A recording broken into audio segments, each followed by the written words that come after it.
अनुमान लगाया जा रहा था, लोगों इस पर बात चल रही थी, पर आज ये साबित हो गया है कि हम पाकिस्तान वायुसेना से जंग नहीं था, ये चीन के साथ था। और चीन और पाकिस्तान, चीन ने तो पूरा कब्जा कर लिया है। हम भारतीय राष्ट्रीय कांग्रेस, इंडियन नेशनल कांग्रेस बार बार ये मांग कर रही है कि इस पर पार्लियामेंट पर चर्चा होनी चाहिए। जो नई स्थिति पैदा हुई है हमारे दक्षिण एशिया में चीन के वजह से, और चीन और पाकिस्तान के बीच में जो गहरा संबंध, जो जुगलबंदी हमें ऑपरेशन सिंदूर के समय देखने को मिला है, उसको लेकर जो हमारे सामने नई चुनौतियां खड़ी हुई है, जिसका जिक्र आज लेफ्टिनेंट जनरल सिंह ने किया है, उस पार्लियामेंट में उसका चर्चा होना बहुत ज़रूरी है। कि भारत के एक मंच में, फिक्की के मंच में उपसेना प्रमुख ने कहा है, तो ये अनुमान लगाया जा रहा था, लोगों इस पर बात चल रही थी, पर आज ये साबित हो गया है कि हम पाकिस्तान वायुसेना से जंग नहीं था, ये चीन के साथ था। और चीन और पाकिस्तान, चीन ने तो पूरा कब्जा कर लिया है पाकिस्तानी वायुसेना पर। तो इसीलिए हम भारतीय राष्ट्रीय कांग्रेस, इंडियन नेशनल कांग्रेस बार बार ये मांग कर रही है कि इस पर पार्लियामेंट पर चर्चा होनी चाहिए। 5 साल से हम मांग कर रहे हैं। जब यथास्थिति बिगड़ गई थी 5 साल पहले, और उसके बाद प्रधानमंत्री ने चीन को एक क्लीन चिट दे दिया था सार्वजनिक तौर से, आपको याद होगा कि उन्होंने एक क्लीन चिट दिया था, न कोई आया है, न कोई हमारे जमीन पर बैठा हुआ है। तो तब से हमने मांग की है कि चीन पर एक चर्चा हो। अच्छा, कुछ 1 साल पहले या कुछ महीने पहले एक समझौता की घोषणा हुई और ये कहा गया कि एक नया समझौता आया है, पर ये नया समझौता है क्या, इसका असर क्या होगा? क्या यथास्थिति जो था, तो यथास्थिति जो हुआ करता था, जो स्टेटस को था 5 साल पहले, उसको हम वहाँ वापस ले जा रहा है? वो उस पर तो कोई क्लैरिटी नहीं है, उस पर तो कोई स्पष्टीकरण नहीं आया है। इसीलिए हम चर्चा की मांग कर रहे हैं।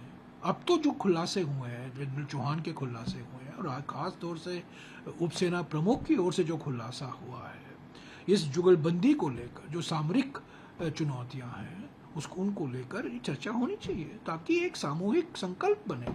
जो चुनौतियां हैं हमारे सीमा पर, सामरिक चुनौतियां हैं, आर्थिक चुनौतियां हैं, जियोपॉलिटिकल चुनौतियां हैं। अभी चीन प्रयास कर रहा है कि पाकिस्तान, बांग्लादेश और चीन के बीच में एक बैठक हुई है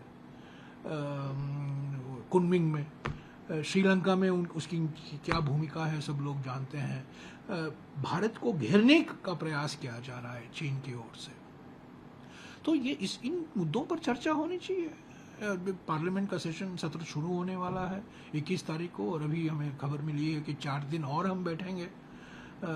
तो समय का तो कोई अभाव नहीं है, और बहुत सारे मुद्दे हैं। मणिपुर का मुद्दा है, बेरोजगारी का मुद्दा है, जो विपक्ष पार्टियों की ओर से जो सरकारें चलाई जा रही हैं, नॉन बीजेपी सरकार, उनके खिलाफ जो भेदभाव हो रहा है, वो भी एक महत्वपूर्ण मुद्दा है। दलितों पर, महिलाओं पर जो अत्याचार हो रहा है, वो भी बहुत चिंताजनक बात है। तो बहुत सारे मुद्दे हैं, पर खास तौर से पहलगाम में जो क्रूर आतंकवाद हमला हुआ था, आतंकवादी अब तक न्याय के कटघरे में नहीं लाए गए हैं। अब तक 2 महीने हो गए, और वही आतंकवादी पूंछ के आतंकवादी हमले में दिसंबर 2023 में उनकी भूमिका थी। गगनगीर और गुलमर्ग में जो अक्टूबर 2024 में आतंकवादी हमला हुआ था, उनमें भी वो शामिल थे। और अप्रैल 2025 में पहलगाम ने उन्होंने ये क्रूर हत्या, जिम्मेदारी थी उन्हीं की थी, हालांकि जो सूत्रधार थे वो पाकिस्तान था, पाकिस्तान के करवाया था, पर जो करे थे, जिन्होंने क्रूर हत्या की थी, वो तो आतंकवादी तो थे ना। वो आज तक न्याय के कटघरे में नहीं लाए गए हैं। ऑपरेशन सिंदूर को कैसे रोका गया, अचानक रोका गया। राष्ट्रपति ट्रंप कहते हैं कि 17 बार उन्होंने ये दावा किया है कि मैंने रुकवाया है। तो क्यों रुकवाया गया, कैसे रुकवाया गया? और अब और 21 जुलाई के बीच में हो सकता है कि एक व्यापार को लेकर अमेरिका के साथ एक समझौता हो, उस पर भी चर्चा होनी चाहिए। तो ढेर सारे मुद्दे हैं।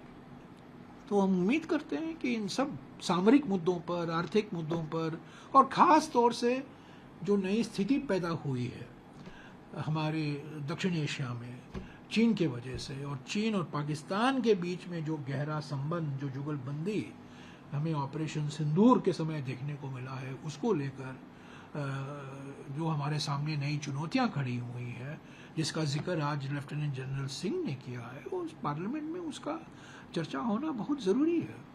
ऑल पार्टी मीटिंग भी 19 तारीख को बुलाई गई है। नहीं, देखिए, ये ऑल पार्टी मीटिंग तो मैं समझता हूँ हम लोग जाते हैं, 1.5 घंटे तक चलता है। राजनाथ सिंह जी आते हैं, नड्डा जी आते हैं, रिजिजू आते हैं, सब लोग अपना बात बोलते हैं, वो लोग नोट लेते हैं और कुछ होता नहीं है। क्योंकि जो कराने वाले हैं 2 लोग, प्रधानमंत्री और गृह मंत्री, वो तो मौजूद नहीं होते हैं। बेचारे राजनाथ सिंह जी, नड्डा जी, रिजिजू जी का तो कुछ चलता ही नहीं है, वो तो सुनते हैं।